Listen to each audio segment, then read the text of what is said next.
Where's the $2K I send every month? Mom's all worn out. Exhausted, I respond, Did you check your mom's bank book? Huh? Bank book?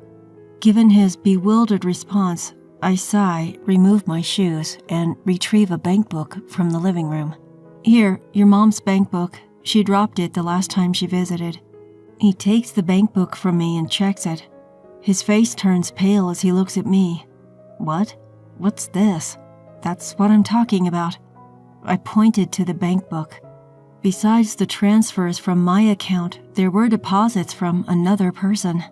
All deposited money was immediately transferred to another account under my mother-in-law's name. My husband sat down, weakly. He got up, looked at me, and said, We need to check with Mom. My name is Pam.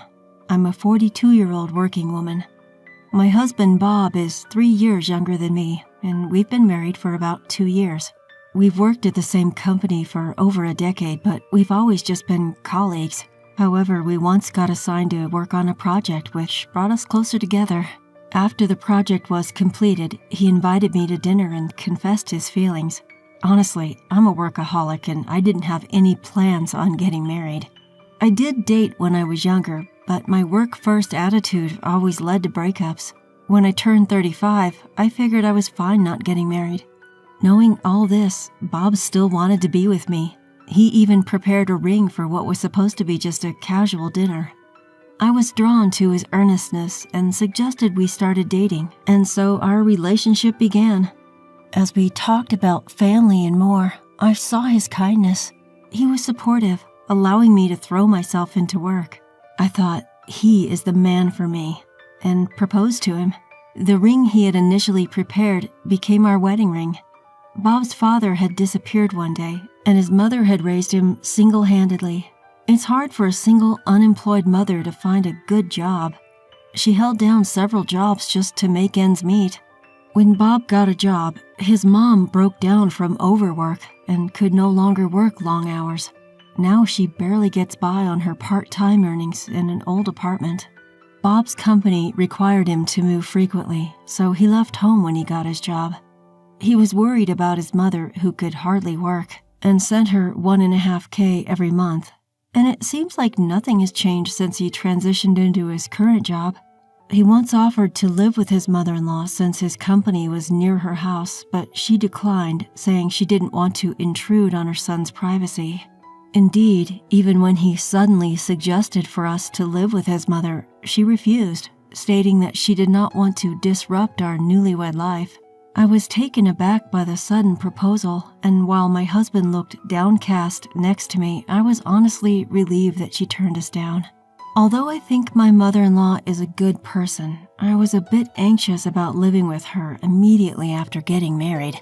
When we returned home, I told my husband that I was upset with him, as he made a proposal without even talking to me about it first. We then agreed on discussing everything before making any decisions from there on out.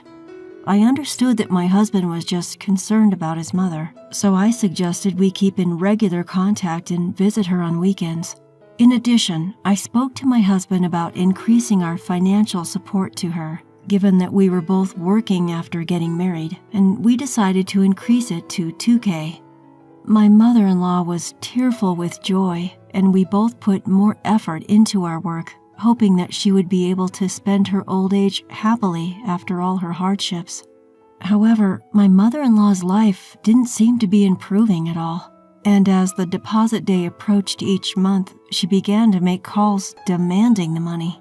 I initially thought that she must be in trouble too, but it started to feel a bit gloomy as it continued every month. What's more, she called us without hesitation. She would say, "Have you deposited my money for this month yet?" as if she was entitled to it. While I don't think she means any harm, I felt uncomfortable with it and ended up complaining to my husband about it. "Hey, don't we get calls from your mom every month? It's a bit when she calls like that without even thanking us." "How can you be like that? Mom can't work and she's having a hard time." I guess my complaint got on his nerves. My husband unusually snapped back at me. Since then, Anytime I try to discuss our financial support for his mother, my husband becomes stubborn and the conversation leads to nowhere. Just for how long are we going to continue sending money to his mother? I feel bad, but I caught myself being upset over it. I'm sure my husband is aware of my thoughts, and that's why he's behaving this way. When I think about it, I feel like I'm a cold-hearted person and couldn't say anything more than that. About 2 years after we started sending money to her, my husband got a call from his mother. His expression was dark as he responded with, "Uh-huh," and it was clear that he was hearing bad news. "What? You've been scammed?" I was surprised by my husband's words and stood up from my chair. I thought his mother was a strong person, even though she was physically weak, and at the same time I was very concerned about how much she had lost. "Hey, what happened to your mom?" I asked my husband, who had just hung up the phone. With a dark expression, my husband began to explain. "Actually, it seems like Mom got scammed. Apparently, she got an email and when she opened the URL, it automatically registered her and demanded payment. So she paid for it." "That's a one-click fraud scam. I wonder why your mom didn't call us right away when she opened the site." At my words, my husband Bob's eyebrows raised. Perhaps I'd spoken harshly, even though I thought it was too late for regrets. "She told me that she couldn't call you because you've been cold to her recently. After worrying about it, she even borrowed money to pay it. Now she can't even pay this month's rent or water bill. She called and asked me if we could send her more money this month." With that, Bob pulled out his checkbook and began to calculate. I may have been a bit cold with her when she's called recently, but to be blamed to this extent. Anyway, we have to do something about Mom's debt. I also brought out my own checkbook and opened it next to Bob. "How much was your mom's debt?" Apparently it's $250K. We need to do something." The amount that came out of Bob's mouth left me speechless. No matter how elderly my mother-in-law is, where on earth did she borrow $250K from? She doesn't even own a house, so there's no way a bank would lend her such a large amount. If that's the case, she might have borrowed it from a sketchy source. I decided then and told Bob, "Let's pay back the debt in one installment." Bob looked at me with a start. He probably didn't expect me to suggest that. Looking into his eyes, I continued, "Because honestly, if you think about who would lend your mom such a large amount of money immediately, I can only think of non-bank lenders. If we don't pay it back quickly, the interest will just inflate the amount." Bob nodded several times as if he understood. Thankfully, having lived frugally with little desire for material possessions and having been single for a long time, we had a substantial savings. Since Bob had also saved up a decent amount, we decided to split the repayment between us. Bob thanked me many times, bowing his head. When I contacted my mother-in-law about the repayment, she thanked me over and over again on the other end of the phone. I heard her sniffling a few times, so she may have been crying.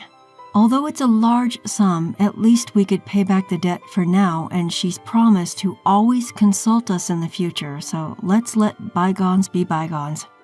Even though I thought that, there was something that didn't quite add up.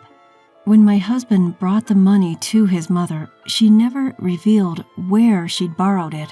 He kept saying, "Since we're the ones providing the money, we should know where it's coming from." But all she would say was, "I've forgotten the name of the company I borrowed from, but they'll come directly to collect the money, so it's okay. Thank you." He wondered, is she starting to lose her memory? Looking worried, he suggested we should take her to the hospital together sometime. However, she absolutely hates hospitals, so she stubbornly refused to go. That's why we had to plan on how to get her to go to the hospital. Around the time we'd mostly worked out the plan to take my mother-in-law to the hospital, a call came through to my husband's cell phone.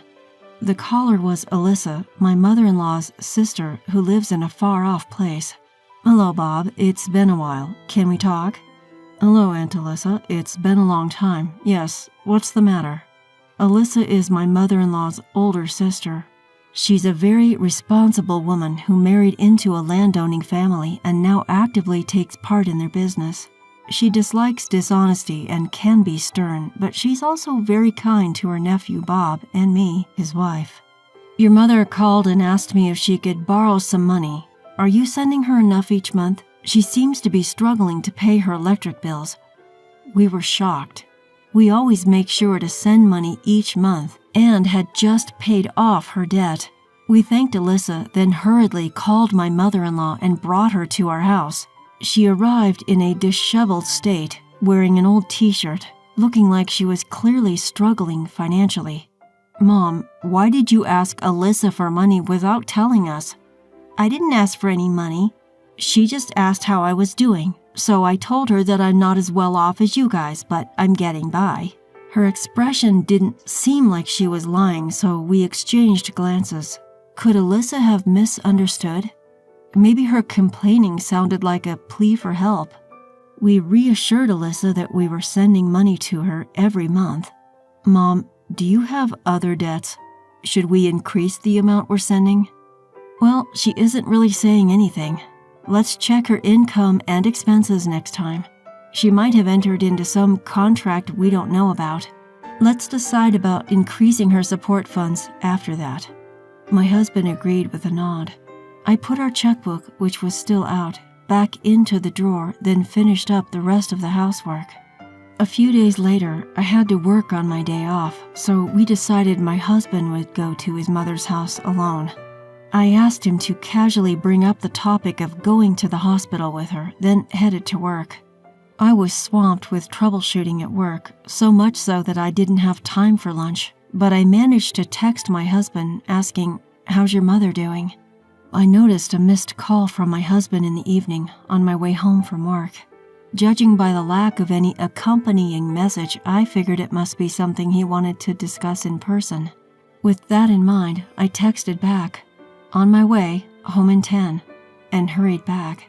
"I'm home." As I opened the front door and announced my arrival, my husband was there, standing in the foyer, his face beet red. "Sorry I couldn't take your call. How was your mother?" At my words, my husband's face went even redder, and he yelled at me. "Where's the $2,000 I send every month? Mom's all worn out." Feeling foggy from fatigue, I only managed to ask, "Did you check her bank book?" "Huh? Bank book?"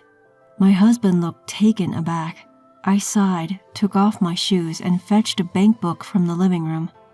"Here, this is her bank book. She dropped it the last time she was here." My husband took the bank book from me and looked through it. His face went pale, and he looked up at me. "What? What is this?" "Well, that's what I'm trying to tell you." I pointed to the bank book as I explained. Not only were there transfers from my account listed in the bank book, but also transfers from another person. Moreover, all of the deposited money was immediately transferred to another account under my mother-in-law's name. My husband slumped down on the spot, clearly overwhelmed. However, he quickly got back up and looked straight at me, saying, "We should confront my mother directly." With that, he called her number, but she didn't answer. Although she usually picks up immediately, something seemed off this time. We decided to go over to her house. "Hey, my mom's mailbox is sealed shut with duct tape. Do you see it?" Upon arriving at my mother-in-law's apartment, my husband pointed out an unusual sight. No way. I felt a sinking feeling in my stomach as I looked at the mailbox, indeed, sealed with duct tape. What could have happened to my mother-in-law? Let's go ask the landlord. So we went to visit the landlady. The landlord, who also lives in the same apartment complex, is a friendly old lady. There, we were to learn a shocking truth. She moved to that high-rise condominium over there, didn't she? She was bragging about how her sons bought it for her. How envious. Our eyes widened in surprise. The only son my mother-in-law has is my husband, but we didn't purchase any condominium. After thanking the landlord, we decided to head over to the condominium she mentioned. The condominium was a new building and the tallest one in the neighborhood. The price of the units was exorbitantly high compared to other condos in the vicinity. How on earth could my mother afford to buy a place like this? My husband gaped at the towering building. I had a sinking feeling in my stomach. Shortly thereafter, we saw a figure approaching the condominium. It was my mother-in-law. Unaware of us, she was happily humming a tune, skipping along with brand shopping bags in her hands. "Mom, what are you doing?" My husband was the first one to rush out. At first, my mother-in-law stopped in surprise but quickly continued walking towards the condominium. My husband blocked her path. Looking annoyed, she looked up at him and retorted, "What? What do you mean, what? You told us you had no money. Then how are you living in a place like this? What's with those bags? Stop nagging. You're disturbing the neighbors. Of course, no matter how much money you have, it's never enough to indulge in luxuries," she replied dismissively. Shaking, my husband somehow squeezed out a response. "Were you lying? You said you couldn't work. We thought we were helping you out of gratitude for raising me. Pam even helped. You're so noisy about money. A mother's happiness is her son's happiness. Isn't it enough that I'm happy?" Looking at my mother-in-law's snide smile, I realized she was not the person I knew. My husband must have been seeing this side of her for the first time too. He stood beside me, his face pale. My mother-in-law brushed past my stunned husband and with a casual "see ya" disappeared inside. My husband just stood there, dumbfounded. The realization that his mother, who he had cherished so much, had betrayed him was just too much to bear. I could sense his shock, and it felt like my chest was being crushed. I looked at my husband's hand and suggested, "Let's get back at her." He was taken aback at first, but after a moment, he nodded in agreement. From then on, we started planning our strategy. First, we decided to stop sending her money and begin tracking where her money was coming from. To our surprise, when we hired a detective to investigate around my mother-in-law, we discovered that she was receiving a steady sum of money each month from a certain individual. We got in touch with this person and informed him about my mother-in-law's situation. 2 weeks later, my mother-in-law called my husband.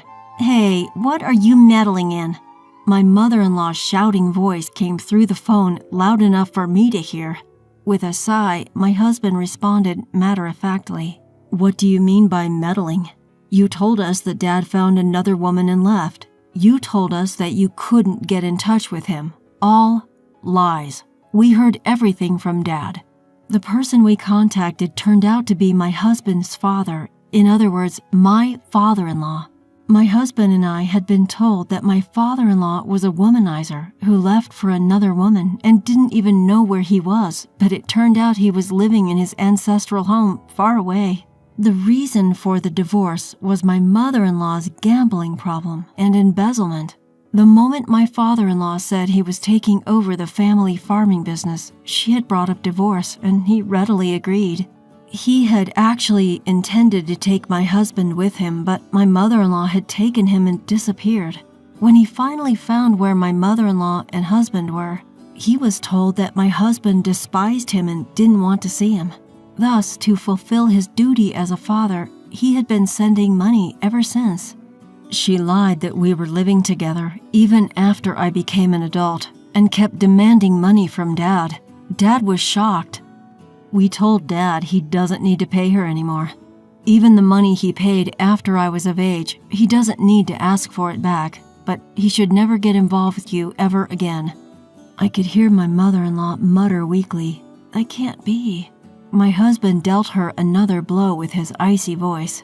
"We won't be sending you money anymore either. We're going to move too, so we don't want to see you again." "How can you say that? What am I supposed to do about my living expenses? You need to repay me for the effort I put into raising you." My mother-in-law's shrill voice echoed out from the phone. With another sigh, my husband responded stoically, "I think I've repaid enough for being raised. I've been using my entire bonus for your expenses for over 15 years since I started working. From now on, I'm going to use it for my own family." My husband said that and looked at me. I could hear my mother-in-law still shouting something over the phone, but my husband calmly hung up without paying her any mind. The retaliation wasn't over with this. We began preparations for a second round. About a week after my mother-in-law called, she called again. She was clearly flustered and incoherent, but in summary, she was complaining about the sale of her condo. In fact, as we investigated, it turned out that my husband had become the guardian of his mother. Not only that, the loan for the purchase of the condo had been taken out in his name. Therefore, even though the condo was in my mother-in-law's name, it was no problem for my husband to sell it, according to the lawyer, and so we arranged to sell the condo. The condo is mine, isn't it? Why are you selling it without my permission? We bought it with our money, okay? We even checked with a lawyer, so it's legal. Still, my mother-in-law kept demanding to have the condo back.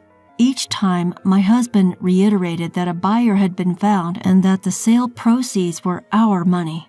Still, my mother-in-law was far from satisfied, and from the other end of the phone, we could hear her harsh words.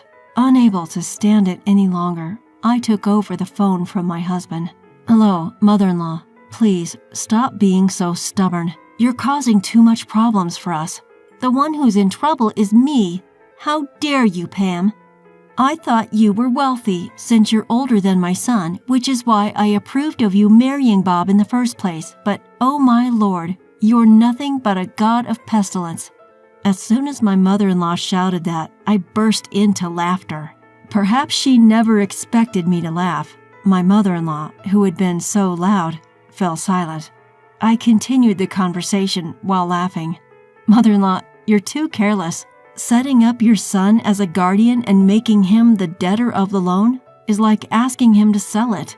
You're really clumsy, aren't you? Anyway, now that we can get our money back, we're just hoping we don't have to deal with you anymore." Ignoring my mother-in-law's, "Wait, hold on," on the other end of the phone, I hung up. My husband, who had been nervously watching, seemed to relax a bit when I smiled at him.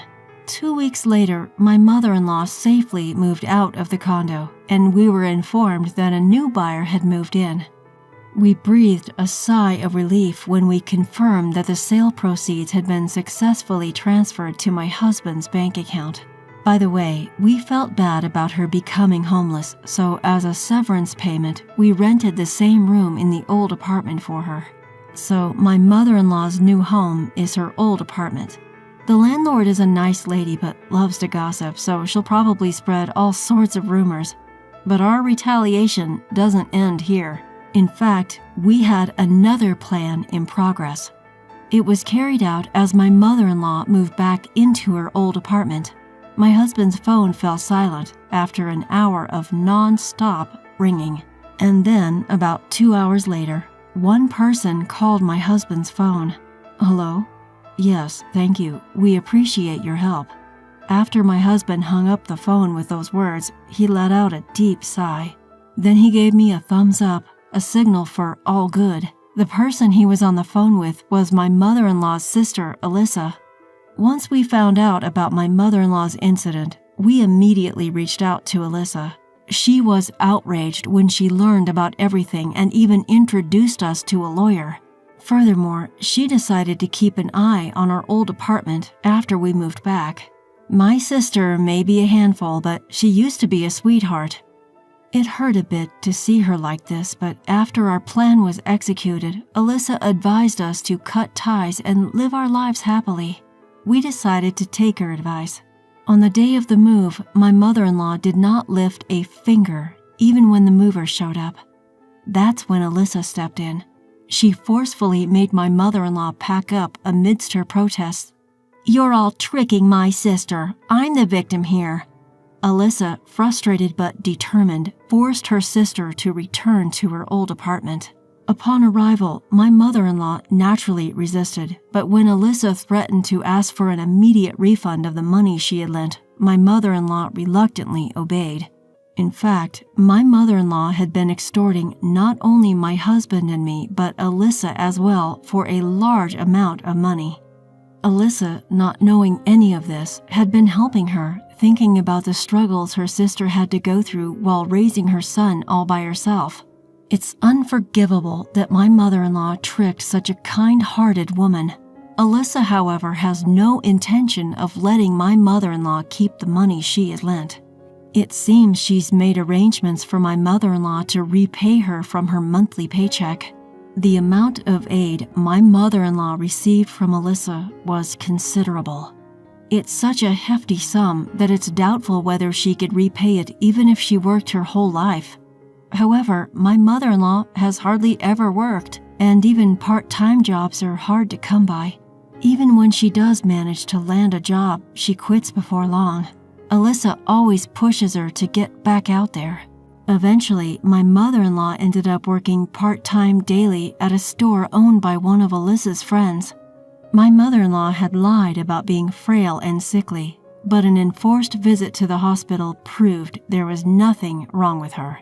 She was told to work as much as possible. My mother-in-law, who had lied about working ever since my husband was a child while actually lazing around, was having a hard time. I heard she was already complaining on her first day.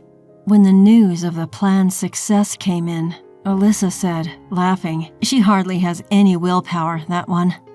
As for us, we moved as soon as we got word from Alyssa that she had shoved my mother-in-law into her apartment. We relocated near my parents' home, a distance that now requires air travel from my mother-in-law's place. This has helped us mentally, and we're living peacefully. As we both can work remotely, there was no issue in continuing our jobs. My parents' constant presence since we moved has led to my husband bonding with my father. We had agreed that we wouldn't mind not having children, but soon after we settled down, I fell ill and found out I was pregnant at the hospital. My husband was surprised too, but now he's fascinated by our growing child with every checkup. I feel the same and promptly applied for maternity leave. We plan to take turns nurturing our child with abundant love.